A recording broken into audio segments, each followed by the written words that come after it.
Welcome to the Salmon Runs YouTube. Enjoy the video.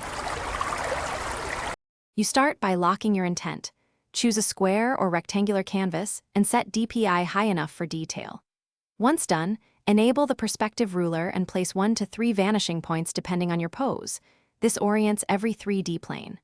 On separate layers, draw quick construction boxes for head, torso, limbs, block volumes as cubes and cylinders. Make sure to import any 3D base or reference, align it to the ruler, and lower opacity so your sketch reads the form beneath. You now translate boxes into anatomy by refining landmarks. Mark clavicles, ribcage tilt, pelvis angle, and joint centers. Once the gesture reads, carve volumes, splay shoulders, taper limbs, and indicate muscle masses with curved planes so lighting will make sense. Use the transform and mesh tools to nudge limbs into correct foreshortening. This keeps 3D consistency. Then overlay a cleaner construction layer, focusing on edges that will hold linear.